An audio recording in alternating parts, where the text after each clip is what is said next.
శ్రీ స్వామివారి దేవస్థానం కార్యనిర్వహణాధికారి కార్యాలయం మీటింగ్ హాల్ నందు ఈ రోజు పాలక మండలి సమావేశం నిర్వహించారు. ఈ కార్యక్రమానికి ముఖ్య అతిథిగా విచ్చేసి పాల్గొన్న స్థానిక శాసనసభ్యులు డాక్టర్ కలికిరి మురళీమోహన్ అధ్యక్షత వహించిన దేవస్థానం చైర్మన్ శ్రీ మణి నాయుడు, దేవస్థానం ఈవో శ్రీ పెంచ్ల కిషోర్ మొదటగా బంగారు రథం రథచక్రాలు ఎత్తు పెంచడానికి చర్చించి ఆమోదం తెలిపారు. తర్వాత దళిత సత్రం అంశంపై చర్చించి మరగదంబిక కళ్యాణ మండపం నందు 2,50 లక్షల రూపాయలు మరియు 10 లక్షల రూపాయలు మరమ్మతులకు ఇచ్చే విధంగా బోర్డు తీర్మానం చేశారు. 2026 నుంచి 27 సంవత్సర వార్షిక టెండర్లు ఆమోదించడానికి చర్చించారు. ఇంకా వివిధ ముఖ్య అంశాలపై సుదీర్ఘ చర్చలు నిర్వహించారు. ఈ కార్యక్రమంలో ట్రస్ట్ బోర్డు సభ్యులు నాగరాజు నాయుడు, చంద్రశేఖర్ రెడ్డి, సుధాకర్ రెడ్డి, నరేష్, శివప్రసాద్, సుబ్రహ్మణ్యం రెడ్డి, సతీష్, చంద్రకళ, అనసూయ, వసంత, సునీత, సంధ్యారాణి, డిఈఓ సాగర్ బాబు, ఈఈ వెంకట నారాయణ, ఏఈ బోలు ప్రసాద్, ఎస్వి కృష్ణారెడ్డి, హరి మాధవరెడ్డి, ధనంజయ, సిఎఫ్ఓ నాగేశ్వరరావు, సూపరింటెండెంట్లు, సిబ్బంది తదితరులు పాల్గొన్నారు.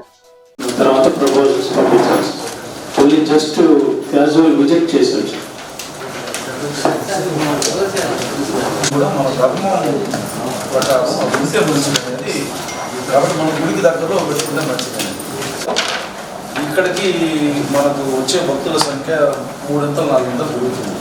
సో ఆ రోజు మనం భూమి వెతుక్కోవాలన్నా ఇంకోటి పక్కన కాబట్టి ఆ రోజు ఈరోజు ప్రొక్యూర్ చేసుకోవాలి. ఇప్పుడు మాస్టర్ ప్లాన్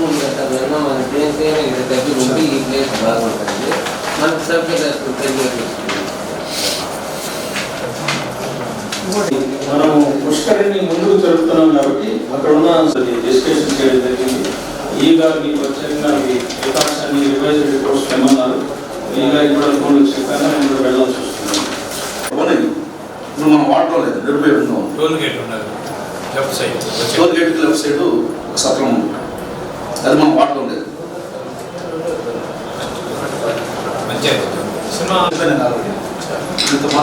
మాట్లాడినా మనం తీసుకున్నది నిజము, ఆ రోజు డబ్బులు పెట్టిన నిజము, కాబట్టి తిరిగి ఇచ్చేద్దాం. ఈ న్యూసెన్స్ అంతా కూడా మనం ఈ లెగసీలో ఇది కంటిన్యూ కాకుండా మనం క్లోజ్ చేసుకోవడం బెటర్. ఫ్యూచర్లో మళ్ళీ ఏదైనా కోర్టు ఇష్యూస్ తగ్గని పుస్తకం కూడా ఉంటుందంటే మళ్ళీ అప్పుడు మంత్రి గారు కూడా చెప్పారు, నేను ఈవో గారితో మాట్లాడుతున్నా దాన్ని క్లోజ్ చేద్దాము.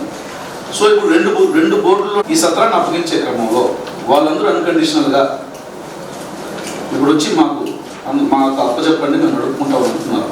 కానీ నేనేమంటున్నానంటే మళ్ళీ ఎవరైనా కోర్టుకి వెళ్ళి ఆ డబ్బులు మిస్యూజ్ చేయకుండా ఈవో గారు ఎవరు ఈవోగా ఉంటే వాళ్ళని కన్వీనర్గా పెట్టి వాళ్ళకి అప్పచెప్తాం అనేది నా ఆలోచన.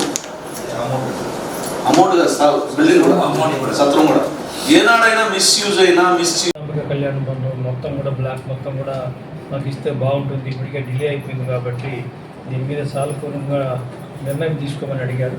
సో బోర్డులో చర్చించిన తర్వాత ఆ మరదాంబిక కళ్యాణ మండపాల్లో 2 బ్లాక్స్ ఇచ్చేటట్టు, అదేవిధంగా 50 లక్షల రూపాయల వరకు మరీ దాని మీద ఇన్వెస్ట్ చేసుకోవాలి కాబట్టి గత 20 సంవత్సరాల నుంచి ఆల్రెడీ 10 లక్షల మంది దగ్గర డిపాజిట్ ఉంది. దాంతో కొంత కలిపి టోటల్గా 50 లక్షల రూపాయలు వాటికి ఇచ్చేలాగా, అదేవిధంగా 10 లక్షలతో మినిమం రిపేర్స్, పెయింటింగ్ కానివ్వండి, లేకపోతే వాటర్ పైప్స్, ఎలక్ట్రిసిటీ ఖర్చులు ఇవన్నీ ఉంటాయి కాబట్టి 10 లక్షల రూపాయలతో వాటిని మరమ్మతులు చేసేదానిగా మనం మన బోర్డులో చర్చించిన తర్వాత తీర్మానం చేయడం జరిగింది. ఈ తీర్మానాన్ని మనం కమిషనర్ గారికి పంపించి వారి అనుమతి తీసుకొని ప్రభుత్వాన్ని తీసుకున్న తర్వాత ఆ బ్లాక్ 2 కానీ 3 కానీ లేకపోతే 1 కానీ 2 కానీ వాళ్ళతో చర్చించిన తర్వాత వాళ్ళకి హ్యాండ్ ఓవర్ చేయడం, ఒక కమిటీని ఫామ్ చేసి ప్రభుత్వ ఆధ్వర్యం అంటే ఈఓ గారు లేకపోతే ఈఓనో లేకపోతే చైర్మన్ గారు లేకపోతే ఎమ్మెల్యే గారు కమిటీలో ఉంది. ఈరోజు స్వయంభూ వరసిద్ధి వినాయక స్వామి దేవస్థానం కాణిపాకం యొక్క బోర్డు మీటింగ్ జరిగింది. ధర్మకర్తల మండలి సమావేశానికి ముఖ్య అతిథిగా మన స్థానిక ఎమ్మెల్యే గారు డాక్టర్ మురళీమోహన్ గారు అటెండ్ అయ్యారు. అదేవిధంగా చైర్మన్ గారి ఆధ్వర్యంలో ఈరోజు సమావేశం నిర్వహించాం. దీంట్లో 16 అంశాలని అజెండాలో ఆమోదించడం జరిగింది. ముఖ్యంగా మనకి ఇక్కడ కొన్ని అంశాలు, ప్రధానమైన అంశాలు మాట్లాడుకుంటే, ఇక్కడ మనకి బంగారు రథం ఉంది. దాన్ని మాడవీధిలో తిరుగుతున్నప్పుడు చాలామంది భక్తులకి దైవ దర్శనం సరిగ్గా జరగడం లేదు, కొద్దిగా హైట్ పెంచితే బాగుంటుందని అనుకున్నారు.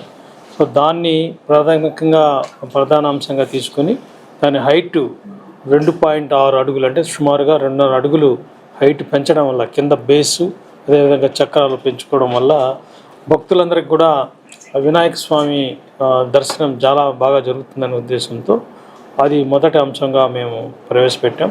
దాన్ని భక్తులందరూ కూడా ఆమోదించారు. సో దానికి టెండర్స్ పిలుస్తున్నాం. మనకి BHIL ఎంప్లాయీస్ కొంతమంది వచ్చి విజిట్ చేసిపోయారు.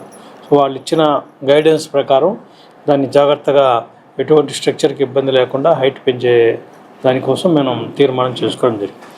అదేవిధంగా మనకి 1860 సెంట్లు భూమి కూడా మనకి ఆల్రెడీ ప్రభుత్వం నుంచి మనకి కేటాయిస్తూ జీవో ఇచ్చారు. అది ప్రొటెక్షన్ చేసుకోవాల్సిన బాధ్యత మనకు ఉంది కాబట్టి దాని చుట్టూ కూడా ఫెన్సింగ్ కొనకుండా ఊరికే మన హద్దురాళ్ళు ఏర్పాటు చేసుకోవడానికి కూడా ఒక తీర్మానం ఇచ్చుకోవడం జరిగింది. అదేవిధంగా వివిధ టెండర్స్ మనకి ఈ ఫైనాన్షియల్ ఇయర్ ఎండింగ్లో జరుగుతాయి కాబట్టి అవన్నీ కూడా బోర్డు సభ్యులకి వివరించి వారి యొక్క ఆమోదం కూడా తీసుకోవడం జరిగింది. అందుకంటే ముఖ్యమైన అంశం మనకి దళిత సత్రం గత 20 సంవత్సరాల నుంచి మనకి కొద్దిగా పెండింగ్లో ఉండిపోయింది. దీనికోసం హైకోర్టులో 2-3 పిటిషన్స్ కూడా రిట్ పిటిషన్ కూడా పెండింగ్ ఉన్నాయి. 21వ సంవత్సరంలో మనం ఒక తీర్మానం ఈ బోర్డు తీర్మానం చేసింది.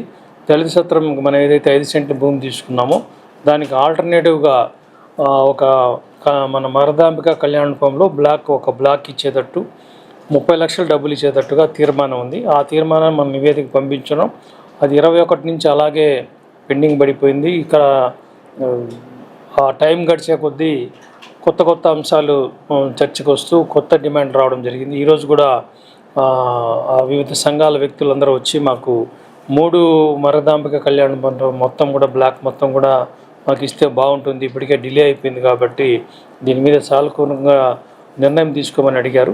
సో బోర్డులో చర్చించిన తర్వాత ఆ మరదాంబిక కళ్యాణపాలలో 2 బ్లాక్స్ ఇచ్చేటట్టు అదేవిధంగా 50 లక్షల రూపాయల వరకు వాళ్ళు మరీ దాని మీద ఇన్వెస్ట్ చేసుకోవాలి కాబట్టి గత 20 సంవత్సరాల నుంచి ఆల్రెడీ 10 లక్షల మన దగ్గర డిపాజిట్ ఉంది. దాంతో అంతా కలిపి టోటల్గా 50 లక్షల రూపాయలు వాళ్ళకి ఇచ్చేలాగా, అదేవిధంగా 10 లక్షలతో మినిమం రిపేర్స్ పెయింటింగ్ కానివ్వండి లేకపోతే వాటర్ పైప్స్ ఎలక్ట్రిసిటీ ఖర్చులు ఇవన్నీ ఉంటాయి కాబట్టి 10 లక్షల రూపాయలతో వాటిని మరమ్మతులు చేసేదానిగా మనం మన బోర్డులో చర్చించిన తర్వాత తీర్మానం చేయడం జరిగింది.